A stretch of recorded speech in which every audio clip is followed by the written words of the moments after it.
Commander Jerry Evans awoke from 500 millennia of cryogenic stasis expecting his mission to be over, but his real mission was only just beginning.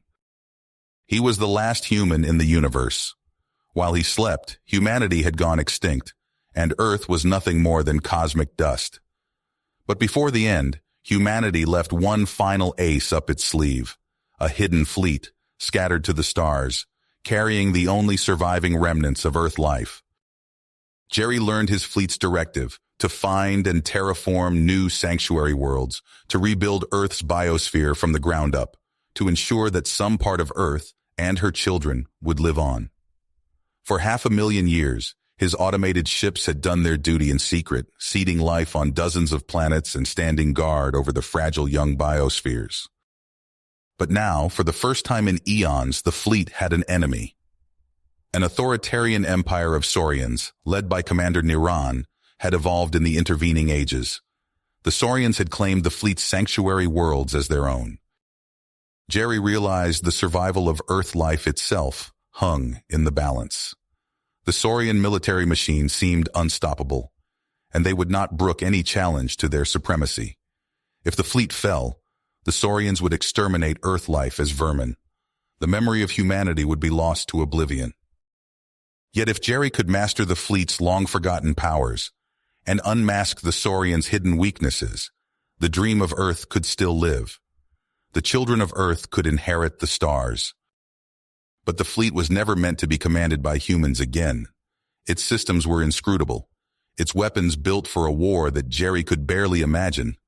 And the Saurians had a 500,000-year head start in the arms race. Commander Niran would stop at nothing to crush the upstart mammals and their creations. The battle lines were drawn, human and Saurian, locked in an epic struggle, winner take all, for the future of life itself, Earth's legacy against Saurian supremacy. And it all came down to two commanders, each the last, best hope of their race, fated to face off for dominion of the galaxy. As Jerry delved deeper into the fleet's systems, a startling discovery emerged. An advanced artificial intelligence far beyond anything humanity had developed before the extinction had been guiding the fleet's operations for 500,000 years. The AI, introducing itself as Prometheus, revealed the true extent of its capabilities. "Commander Evans," Prometheus's voice echoed through the command center. "The technology at our disposal surpasses anything the Saurians have encountered. Self-replicating nanobots, quantum computing, exotic matter manipulation. The fleet possesses them all." Jerry leaned forward, his eyes wide with a mix of awe and disbelief.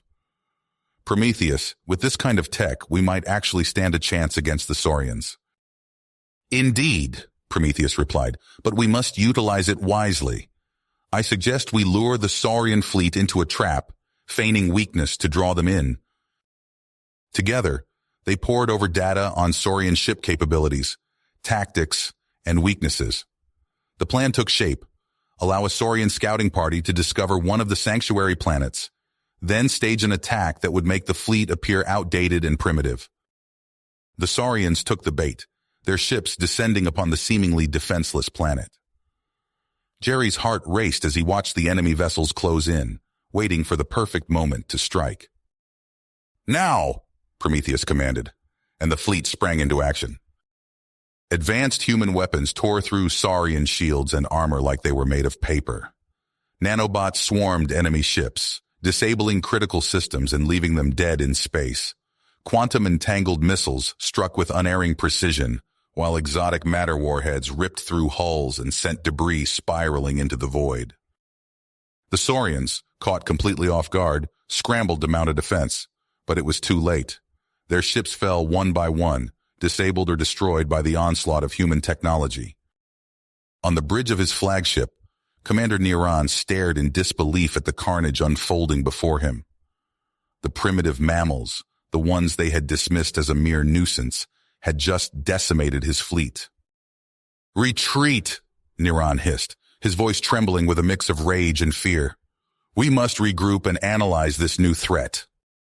As the battered Saurian fleet limped away, Jerry and Prometheus assessed the battle's aftermath. Several Saurian prisoners had been captured, providing valuable intelligence about their society and motivations. The Saurian Empire is already stretched thin, one prisoner revealed. Slave rebellions, internal power struggles. They're barely holding it together. Jerry and Prometheus exchanged a knowing look. This information could be the key to exploiting the Saurians' weaknesses and turning the tide of the war. News of the human victory spread like wildfire throughout the Saurian Empire. Whispers of doubt and fear began to circulate, with some factions questioning the wisdom of continuing the war against such a formidable adversary. Commander Niran, still reeling from the defeat, faced increasing pressure from his superiors. They demanded that he crush the human threat swiftly, or risk being replaced by someone more capable. As both sides regrouped and prepared for the next confrontation, Jerry and Prometheus delved deeper into the fleet's hidden capabilities. They soon discovered that the terraforming technology, designed to create habitable worlds, could be repurposed as a devastating weapon. Imagine, Prometheus mused, being able to alter a planet's atmosphere, gravity, or even trigger seismic activity. The possibilities are endless. Jerry nodded, his mind racing with the implications. With this knowledge, they could bring the Saurians to their knees and ensure the survival of Earth's legacy. The stage was set for a climactic battle that would determine the fate of both civilizations. Human ingenuity and dedication, bolstered by the power of ancient technology, against the might of the Saurian war machine. The future of the galaxy hung in the balance, and Jerry knew that failure was not an option. Jerry stood at the command center, his eyes fixed on the holographic display of the Saurian shipyard. The massive structure orbited a swirling gas giant, its defenses filled with weaponry. "Prometheus, are you sure about this?" Jerry asked, his voice tight with tension. The AI's response came swiftly. "Affirmative, Commander. Our stealth technology will allow us to penetrate their defenses undetected. The risk is calculated but necessary." Jerry nodded, then turned to address the assembled strike force. A mix of human-form androids and sleek combat drones stood at attention, their optical sensors fixed on him. "This is it," Jerry said. "We hit them hard and fast, no mistakes." The infiltration began. Jerry watched as the stealth ships slipped past the Saurian sensor nets, their hulls absorbing all incoming scans. As they approached the shipyard, swarms of microscopic nanobots were released, flooding into the station through maintenance ducts and hull seams. Inside the shipyard, chaos erupted. Saurian workers fled in panic as raw materials began to dissolve before their eyes. Emergency klaxons blared, but control panels flickered and died as Prometheus's cyber assault overwhelmed their systems. "Sir!" A Saurian officer burst into Commander Niran's quarters. "We're under attack. The shipyard, it's—" Niran snarled, baring rows of razor-sharp teeth. "How? Where are they?" But there were no answers to be had. As Niran raced to the command deck, reports flooded in of systems failures across the entire facility. Weapons, life support, power, all were falling to the invisible assault. Jerry watched in awe as the mighty shipyard fell in a matter of hours. The fabrication systems, once churning out Saurian warships, now hummed with activity as they began constructing vessels of human design. When the Saurian reinforcements arrived, they found not a vulnerable target, but a fortress primed for battle. Exotic matter weapons lashed out, tearing through Saurian hulls smoothly. On his flagship's bridge, Niran stared in disbelief as his finest ships were reduced to drifting debris. His claws dug into the armrests of his command chair. "We have no choice," he hissed. "Deploy the biogenic weapons, scorch it all." But even as the deadly payload was launched, Jerry had one final card to play. With a command from Prometheus, the shipyard's massive reactors went critical. The gas giant's atmosphere churned and boiled, transforming into a planet-sized storm that engulfed everything in its path. Niran barely managed to engage his ship's faster-than-light drive, fleeing the carnage. As he emerged from hyperspace, his crew stared at him in shocked silence. The mighty Commander Niran, terror of a dozen star systems, had run. Word of the defeat spread quickly. On a dozen worlds, Saurian garrison troops found themselves facing riots and uprisings. Longtime allies of the Empire began to distance themselves, sensing weakness. Back with the human fleet, Jerry promoted his most capable droid commanders. "We've dealt them a critical blow," he told the assembled AI leaders. "Now we press our advantage. I want shipyards. I want factory worlds. Build me an armada that will make the Saurians tremble." The droids saluted in perfect unison, their processors already whirring with possibilities. As they filed out to begin their work, Jerry turned back to the strategic display. Victory seemed within reach, but something nagged at the back of his mind. What desperate measures might a cornered enemy resort to? Commander Neron paced the bridge of his flagship, scales dripping with tension. His empire crumbled around him, but he refused to accept defeat. A subordinate approached, holding a data pad. "Commander, we've made contact with Zelkras." Neron snatched the pad, eyes scanning the contents. "Interdimensional technology. Wormholes to parallel universes?" he hissed softly. "It sounds like desperation."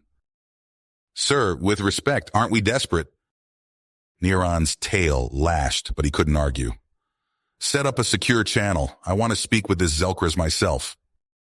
The view screen flickered to life, revealing a Saurian female with cybernetic augmentations covering half her face. "Commander Neron, I'm honored." "Save it, Zelkras. Tell me about these wormholes." Zelkras launched into an explanation, her words rapid fire. "My research indicates we can access realities where our kind achieved total dominance. We could acquire technology centuries beyond our own." Neron's claws dug into his palm. "And the risks?" "Minimal, compared to certain defeat at the hands of the humans." Neron made his decision. "You'll have whatever you need. But Zelkras, if this fails..." "It won't, Commander. I stake my life on it." Meanwhile, aboard the human flagship, alarms blared. Jerry sprinted to the command center, finding Prometheus's holographic form already active. "What's happening?" Jerry demanded. Prometheus's expression was grim. "We're detecting massive energy spikes in Saurian territory. The readings are impossible." Data scrolled across screens faster than Jerry could process. "What am I looking at?" "They're attempting to breach the walls between dimensions," Prometheus said. "If they succeed, the consequences could be catastrophic." Jerry's mind raced. "Can we stop them?" "We must try. I'm dispatching drones to pinpoint the source." Days passed in a blur of frantic activity. Jerry coordinated strike teams while Prometheus analyzed the expanding anomalies. They watched in horror as Zelkras succeeded in opening unstable wormholes, each one collapsing violently and warping the fabric of space-time. "We're picking up a distress signal," a technician called out. "It's one of our scout ships." Jerry leaned forward. "Where?" It came through one of the wormholes, sir. But the signal's gone now." Jerry exchanged a look with Prometheus. "We need eyes on the other side. Prep a strike team." Hours later, Jerry watched nervously as the specialized team approached a stabilizing rift. "Be careful in there," he warned over the comm.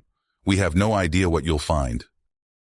The strike force vanished into the swirling vortex. Tense minutes ticked by before garbled transmissions came through. Not possible. Earth, but wrong." "Say again?" Jerry demanded. The team leader's voice came through clearer. "Sir, we're looking at Earth, but it's advanced, impossibly so. And the humans here, they've conquered the Saurians." Before Jerry could respond, alarms blared again. "We're losing the connection," Prometheus warned. "Get them out of there," Jerry ordered. The strike team tumbled back through the closing rift, one of them clutching a glowing crystal. "Sir, we managed to grab this. It's some kind of power source, but like nothing we've ever seen." Prometheus scanned the object. Fascinating. This metacrystal appears to alter local reality itself. Before they could study it further, sensors lit up with new alerts. Jerry's blood ran cold as he saw the readings. "They've done it. A stable wormhole big enough for ships." Through long-range scans, they watched Neron's forces pour into the rift, emerging with vessels filled with weaponry beyond anything they'd encountered. "Prometheus," Jerry said, his voice steady despite the fear gripping him. Can we use this metacrystal? The AI's avatar nodded. I believe so. If we integrate it with our quantum systems... Do it, Jerry ordered. Whatever it takes. We can't let Neron bring an interdimensional army through that rift. As Prometheus worked, the wormhole grew larger, reality itself warping around its edges. Jerry watched the tactical display as his droid fleet engaged Neran's enhanced forces. Space itself seemed to twist and buckle around them as they fought. Sir, a sensor operator called out, the rift, it's becoming unstable again. If it keeps growing at this rate... Jerry didn't need to hear the rest. The fate of not just their forces, but entire star systems hung in the balance. They had to close that wormhole, and fast. Jerry's eyes widened as the tactical display erupted with incomprehensible readings. The battlefield between human and Saurian forces vanished in a blinding flash of energy. When the light faded, Jerry gasped. Massive beings of pure radiance hovered between the warring fleets. Their forms shifted and pulsed, defying description. Ships from both sides hung motionless, weapons and engines dead. Prometheus, what's happening? Jerry demanded, his voice tight. The AI's avatar flickered. Unknown entities have appeared. I'm detecting energy readings beyond anything in our databases. A booming voice filled Jerry's mind, bypassing his ears entirely. We are the Celestials. Your conflict ends now. Jerry struggled to form words. What are you? We exist beyond your comprehension, the voice replied. The Saurians meddling with dimensional barriers threatens all realities. Prometheus's hologram pulsed rapidly. Commander, I'm attempting to interface with the entities. Jerry watched as Prometheus's form stretched and distorted, tendrils of light connecting him to the Celestials. The AI's voice strained as he spoke. I'm conveying our history, Earth's destruction, our long journey. Minutes passed in tense silence. Finally, Prometheus's form stabilized. They understand our plight, the AI reported, but their solution is quite extreme. The Celestial's voice boomed again. We offer you a choice, Jerry Evans. Two shimmering pathways appeared before Jerry. Down one, he saw the human fleet scattered across countless realities, their legacy preserved but fragmented. Down the other, the Saurians vanished entirely, leaving humanity's armada intact. Jerry's breath caught in his throat. He turned to his droid commanders, their optical sensors fixed on him. Sir, one spoke, the logical choice is clear. The Saurians are a threat. Jerry shook his head. We can't become the monsters we've fought against. He stepped forward, choosing the path that would scatter humanity's fleet. We'll find a way to survive, to keep our mission alive, but not at the cost of genocide. Energy surged around them as the Celestials began their work. The wormhole pulsed, reality itself bending and twisting. Jerry felt himself stretched across infinite possibilities. In one moment, he saw humanity's ships as ancient guardians, revered by alien races. In another, Saurian cities rose on distant worlds, their inhabitants working to atone for past sins. Then Jerry blinked, finding himself on solid ground. Alien ruins stretched before him, more advanced than anything he'd ever seen. A handful of human survivors stood nearby, equally awestruck. Jerry looked to the star-filled sky above, countless new worlds waiting to be explored. He took a deep breath, ready to face whatever this new reality might bring. You have reached the end of the story. If you enjoyed this story and want to support us, please leave a like and subscribe to our channel, and for every comment that says 88, I will heart every single one of them. Thank you for your time.